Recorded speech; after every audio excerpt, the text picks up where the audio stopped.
July 27th, 2010. We're here at the Bayfield Heritage Association, 30 North Broad Street in Bayfield, and we're here to do this cake interview with some of the old Norwegian fishermen of this area and some of the grandchildren of those people and the sons of some of those people. So see to the left to right, we have Jimmy Edwards, who is the grandson of Olaf and Jenny Edwards.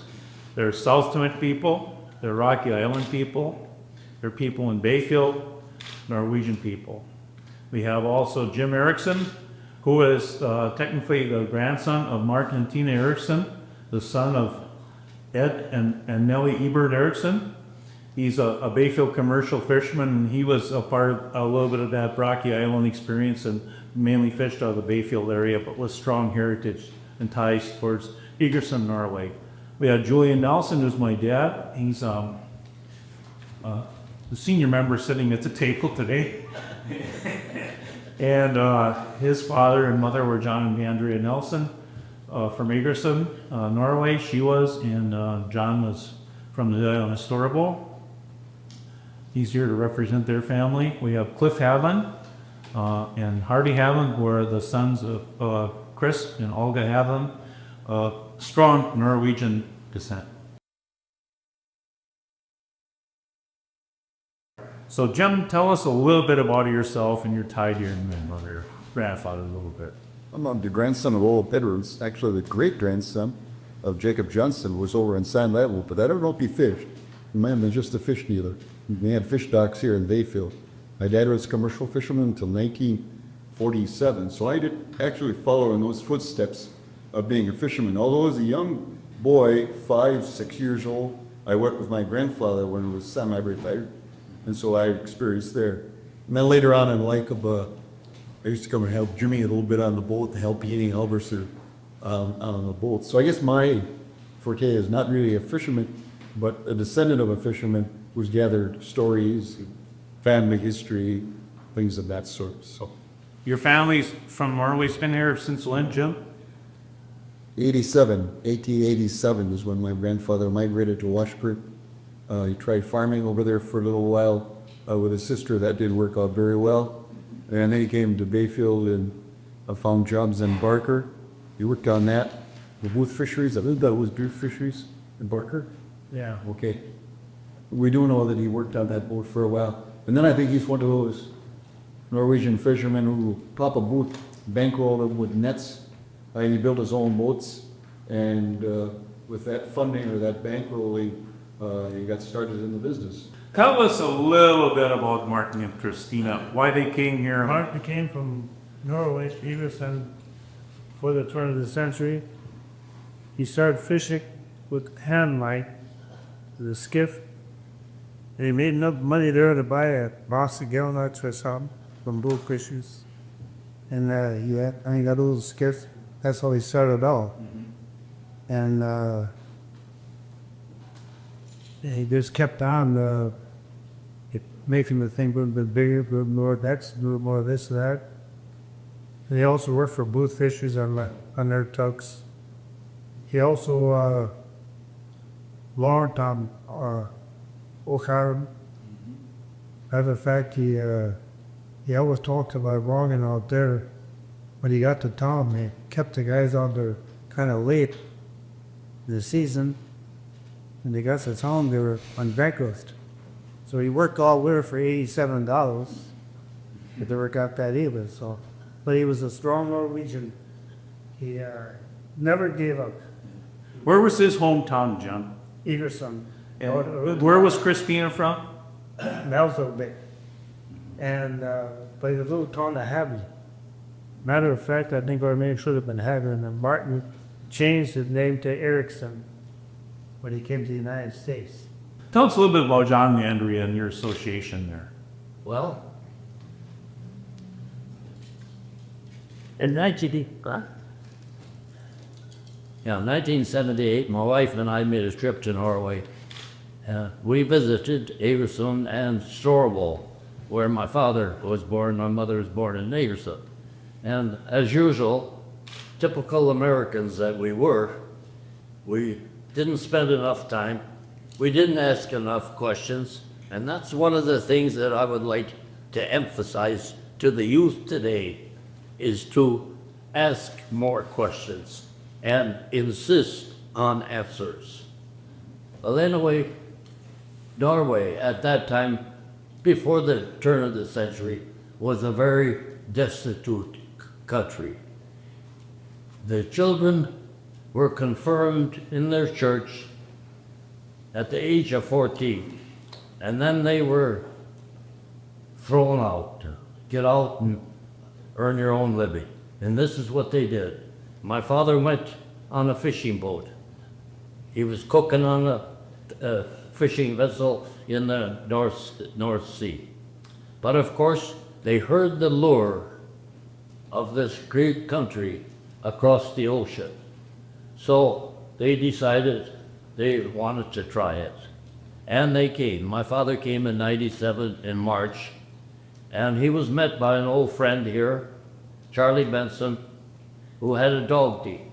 He took my father and his trunk.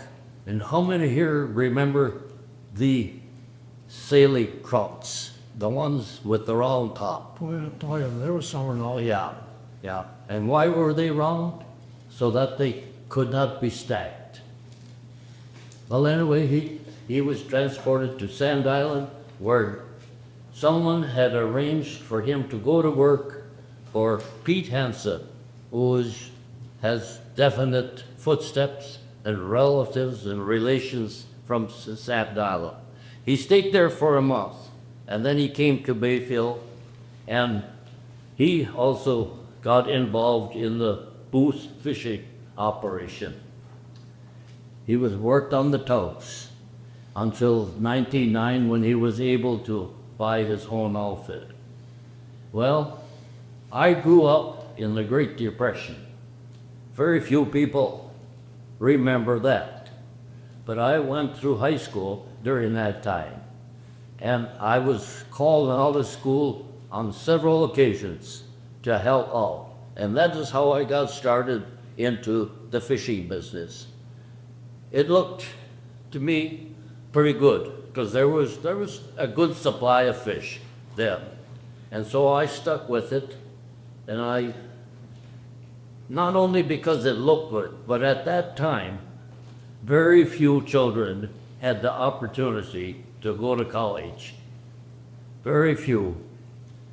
And this was in 1934. But by 1938, I had saved up $2,000. My father was 60-some years old then, and he wanted to get out of the business. I went to the bank, and I borrowed some more money, and I bought him out. So at 22, I owned his outfit. I continued to fish until the early 60s, when lack of fish just simply forced so many out. Can you tell us a little bit about Olga and Chris Haslam? Harv? The reason that our mother came over here, her sister was already here. Her twin sister was married to Venus Jacobson. And our father came over, his brother was already here, Tom Durgis. They came together, actually. Who you, Tom and I thought Tom was here already. No, they came together in 1905. Oh. But anyway, the story we heard, you're wondering why they came over here. These people were living on small pieces of land there. There wasn't a whole lot of land, and there was big families. And the oldest son inherited the farm. And her mother said, well, she could stay there and work on the farm, for room and board. They didn't freely kick you out or anything. But there was no point in staying there. Well, the only thing you could do was try to get out and find something. It was an opportunity to come over here, so a lot of them came over here. Did she come in through Ellis Island that way? And She did, yes.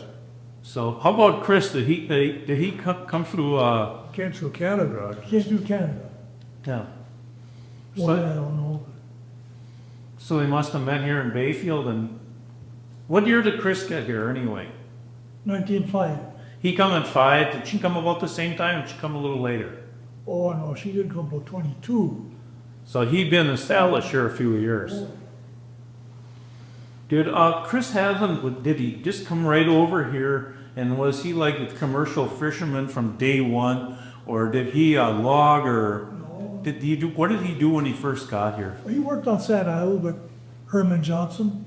Okay, Now, he was there for a year or two, I guess.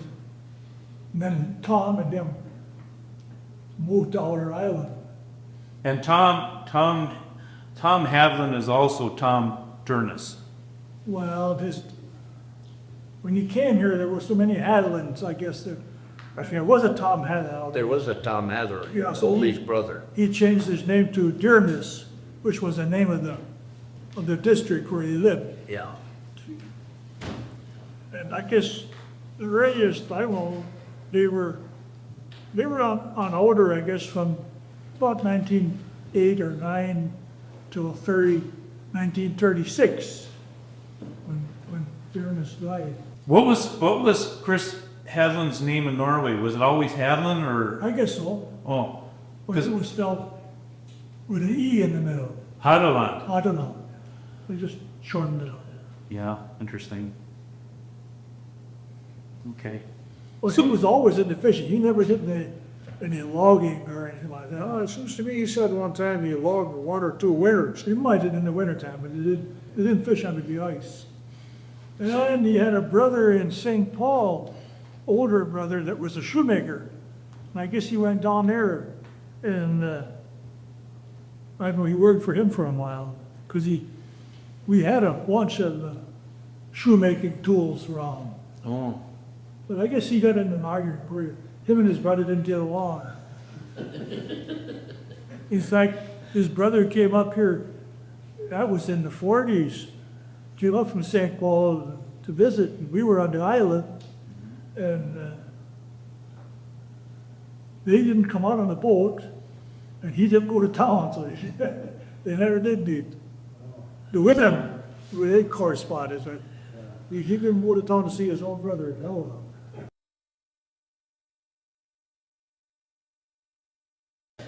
how old were you when you learned to seam nets and slug nets? Were you just a kid? Pretty small. You start to fill the needles first, Yeah. sort of bend nets. Yeah. We used to bend them, but Yeah. Yeah, you start with a half mesh or a full mesh when you're mending nets. Trick question. When you're mending nets, You start where there's 3. Yeah. oh, okay, that would be a half mesh. How you can figure that out. Yeah, that's for the new generation of net menders. So Yeah. And I was 8 years old when I was told that. yeah, you start with 3. Yeah. And in order for my chair to reach, my legs to reach the chair, the floor from the chair, he had to cut the legs off because you moved the chair with like this, Oh, back and forth to the net. swing. well, you start up high and Yeah. Started at the farthest spot and worked towards yourself, eh? Yeah. Yeah. We had a little works too, man. Huh? We had an oil corks too. Oil, or linseed oil, Yeah. how much we got? It seemed like it was a nickel a day Yeah. for oiling corks. Yeah. The cork bin was still there when you got there. Yeah. Right, and I saw that thing, that's on do I will really up to that's going up to about ending and stuff. The Martin did all that. One day he sent to me, he says, I'm not going to be here forever. So you better watch me, see what I'm doing. Yeah. And I was about 16, 17 years old then. But I never did it when I was young. A lot of times in the spring of the year, whose fish dog would set nets for you? Like outside the islands? Like both. Who would set for you, the Chinook or? Well, a couple times once I had the faithful from our Russell. Okay. Yeah, I used that, and then a couple times I used the seed. Remember the seabird? Yeah. Yeah, I early the pointer to learn that. So That how many bosses would you guys set in the spring of the year in the older days now? no. With John and those guys, or how many would he What? set in the spring? But for who? Well, how many boxes of gill nets would John Nelson set Well- in the spring? He used 72, 6 tall box gangs. See some of that. Which would be about 72,000 feet of twine. Okay. When I quit in the late 50s or early 60s, I had 18 boxes in the gang. And how many gangs did you have? 6. 6. So So there was over 100,000 feet. yeah, that when you quit, that's what quit, and that's what you needed to make a living in those days. As the fish disappeared, the equipment grew more. Yeah. Yeah, you were lucky to get 18 box gang, but still, and you had 6 gangs in the lake, Yeah. and you couldn't lift them all in one. You never got around them every week. No. And you could, I suppose you got lucky to get 600 after the, Oh, that was a big lift. a big lift, yeah. And 300. I was 12 years old when he first took me on the boat. 12. With just you and him, or No, there was another man with that. But as soon as I got out of as soon as I became 14, then he lay off his hired man, and I went with him as his hired man. how many boxes of nets would you lift a day and then? Well, probably just 10 or 12, Time would you leave fresh gill in the morning? 5 o'clock. 5 o'clock. He was up at 4 and made breakfast. Yeah, and you better eat, because that's the only way you'll be given a good day's work. Yeah, there was no shenanigans out there. No. So you leave at 5, you'd be at the buoy. Well, but it depended on where we were, but at that time, probably the furthest run was 2.5 hours. Yeah, in an 8-mile-an-hour boat At an 8 mile an hour. from Stockton Island. Yeah. How about your dad, Cliff and Mom? Did they cook the big breakfast for you guys in the morning, that type of thing, or did you have to fill your own lunch pails and go, or I what? must get up the pails. Oh, yeah. Yeah, Yeah. We used to have one lunch pail for the 3 of us. Big metal with a cover, foam sandwich, yeah. Thermos buns. Yeah, terms 5. Yeah, we all made our own lunch. did you get back in the afternoon? Or 2, 3 o'clock. Sometimes the boat had to wait for you. You didn't get in until kind of late. So like the Apostles, Coastal Islands, or the C.W. Turner would wait for you guys to come in with that load of fish that day? In the spring they would, but in the summer a lot of times they wouldn't because they had guys. It was passengers, yeah. They threw some ice in it. Yeah. But we were usually in by 4 o'clock. Yeah. Then you have to load the Turner, and ice fish and stuff like that. You know, well, they were the crew on the Turner. They were possible that they would help you take the fish out of the boat and then weigh them up. Tell us about those glorious days at Stockton Island in Julian Bay. Well, my father had moved to Stockton in 1918, fall of 1918, and then he fished with another old man, Ludwigson, in 19, when they fished off of one boat.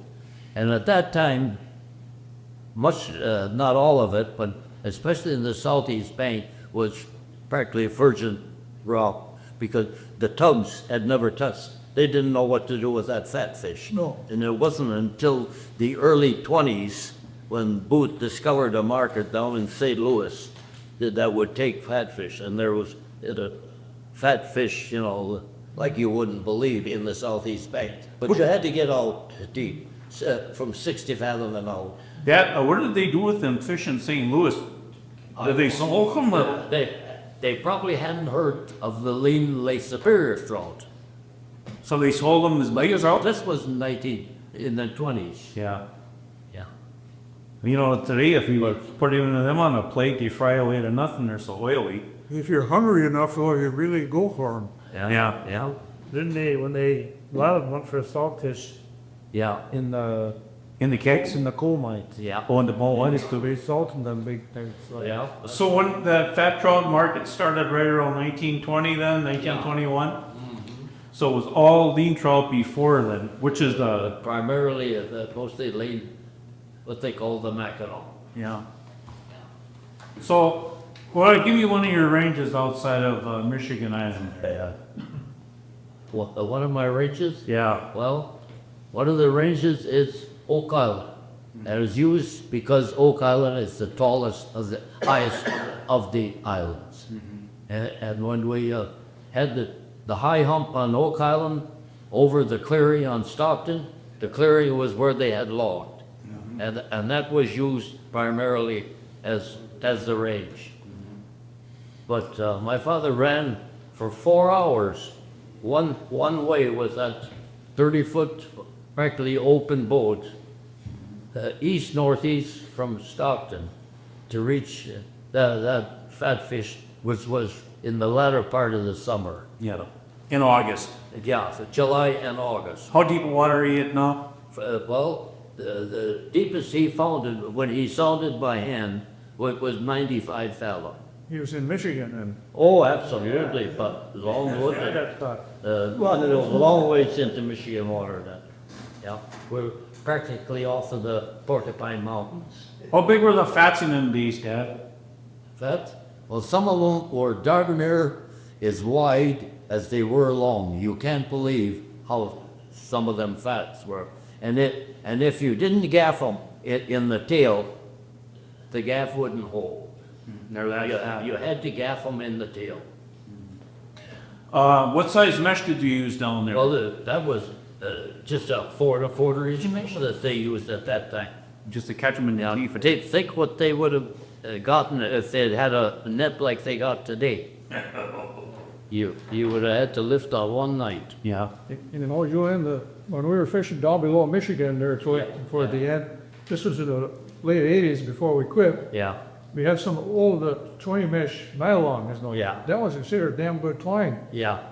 And then you put that on the end for the slack, you know, they had Yeah. knot mirrors, and if we got a bad knot, we just cut it off and tie it together again, and we had the 30 mesh mallow in the middle of the gang. And we had on that nylon that was so wonderful years back, it was almost like you were in a different lake. There wasn't 1/4 of the fish on. That's right. And you didn't get all them big fats either, but No. you did in the monofilament. It must have bounced right off them or something. Yeah. Yeah. Cliff, when you guys, what range did you use up on the north end of Uller Island and that? Did you use ranges up there and? Well, to start with, we used to run out with Cat Island just showing on the north end of Uller. That was a good tight range. Yeah. And then you could run on that. You could go out there an hour and a half or so, and you could, with the vagabond, you could make it an hour and a half. You get about 68, 9 fathom. We used to start here in the spring and set about, 15, 18,000 feet of net. And then you get down, I don't know what the depth was on the outside, maybe around 80 fathom, 80 neck. And then, of course, you were on that clay bottom when you were out there. Yeah. Pretty clean bottom. Yeah, For the most part. that white clay or gray. White, gray. And then as it got later on toward July, you had to keep moving out because the fish kept going deeper. Yeah.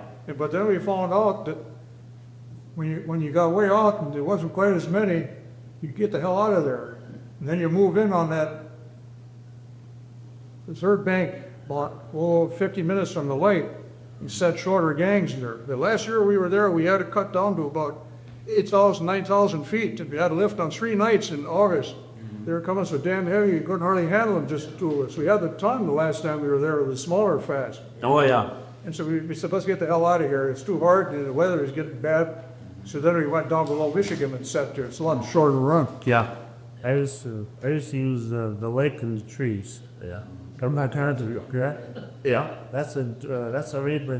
It was lay up in the trees. Yeah. That's probably south. Yes, Bill. Oh, on the way there, right on the west side of the. Well, the trees behind the way. Yeah, the album, yeah, right just behind the way. Just so, right, just in the trees.